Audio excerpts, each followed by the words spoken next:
तस्वीर बीती रात सामने आई उसमें साफ तौर पे जो है वो अब किसकी गलती है, ये एक सबसे बड़ा सवाल है। क्योंकि सवाल ये है कि जब 12 बच्चे अस्पताल में भर्ती होते हैं जिसका ना ही कोई लाइसेंस है, नीचे ऑक्सीजन कॉन्सेंट्रेशन का काम हो रहा होता है, ऑक्सीजन भरने का काम हो रहा होता है, जिसका भी कोई लाइसेंस नहीं है, तो सवाल ये उठता है कि आखिर ये सब कुछ जब अवैध, जो हॉस्पिटल में डॉक्टर वो अवैध, तो फिर आखिर इसमें गलती किसकी है? क्योंकि आप साफ तौर पर तस्वीरों में देख सकते हैं किस तरीके से आए एक करके जो है पहला सिलेंडर फटता है, उसके बाद आग लग जाती है, दूसरा फटता है, तीसरा फटता है, उसके बाद एक एक करके जो है वो सिलेंडर फटते हैं और साफ तौर पे जो है पूरे अस्पताल में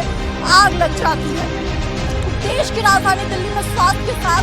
खिलवाड़ जो मजाक हो रहा है वो आश्चर्यचकित करने वाला है कि आखिर 12 बच्चे अस्पताल में भर्ती होते हैं जिसमें 7 की मौत आग लगने के कारण हो जाती है और उसके बावजूद अब तक इसकी जिम्मेदारी उठाने के लिए कोई नहीं पहुंचा है। अस्पताल के जो मालिक थे उनको फिलहाल गिरफ्तार कर लिया गया है, लेकिन आपको बता दें कि यहाँ पे जो सबसे बड़ी कमियां सामने आई है वो ये कि ना ही अस्पताल में कोई इमरजेंसी एग्जिट था, ना ही कोई पीछे का गेट था और ना ही यहाँ पे जो सही से है वो एंट्री गेट ही आपको नजर आएगा। साफ तौर पे आप समझिए कि जिस अस्पताल में नवजात शिशुओं का इलाज होता हो, वहाँ पे नवजात शिशुओं को रखा जाता हो, वहाँ पर ना ही कोई इमरजेंसी एग्जिट होता है और ना ही कोई सही तरीके का एंट्री गेट। नीचे अवैध रूप से ऑक्सीजन भरने का काम किया जा रहा होता है और ऐसे में जो है आपको बता दें कि पिछले दिनों जब आग लगी तो 16 दमकल की गाड़ियां यहाँ पर पहुंचती है, एक एक करके जो है आग को कंट्रोल करने की कोशिश की जाती है, आग को स्थिर करने की कोशिश की जा रही है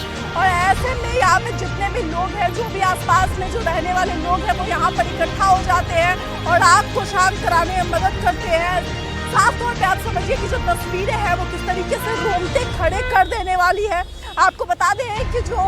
शिशु थे उनको छोड़कर स्टाफ अंदर से बाहर भाग आते हैं अपनी जान बचाने के लिए और ऐसे में उनको जो जितने भी शिशु अंदर थे उन सभी को खिड़कियों से बाहर निकाला जाता है। उनकी अवधि समाप्त है लेकिन जो डॉक्टर अंदर है वो इलाज करने के योग्य नहीं पाए जाते हैं। जांच पड़ताल में साफ तौर पे ये खुलासा हुआ है कि जो डॉक्टर यहाँ पर इलाज कर रहे थे वो नवजात शिशुओं के इलाज करने के योग्य नहीं थे, उनके पास डिग्री भी नहीं थी और यहाँ पर जो है स्थिति इतनी खराब है कि आप देखिए किस तरीके से जो सीढ़ियाँ है इस सीढ़ियों से यहाँ पर नवजात शिशुओं को ले जाया जाता था, उसके बाद उनको किस तरीके से वहाँ पे रखा जाता था। जहाँ पर 5 बेड की परमिशन हो वहाँ पर 12 बच्चे अगर भर्ती है तो ऐसे में साफ तौर पर सवाल उस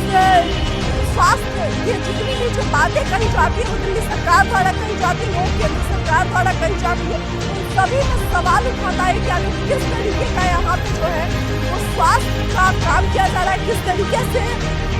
शिशुओं की जांच की जा रही है, किस तरीके से उनकी देखरेख की जा रही है, वो इन तस्वीरों से आप साफ तौर पर समझ सकते हैं। जो तस्वीरें आप देख रहे हैं साफ तौर पे आप देख सकते हैं किस तरीके से जो सिलेंडर है वो फटे हुए हैं और इसके बावजूद यहाँ पर आपको बता दें कि किसी भी तरीके का कोई भी जो है फायर एक्सटिंग्विशर अंदर नहीं लगाया गया था, ना ही यहाँ पर कोई फायर एक्सटिंग्विशर लगाया गया, ना ही यहाँ पर आग को जो है वो कंट्रोल करने की कोई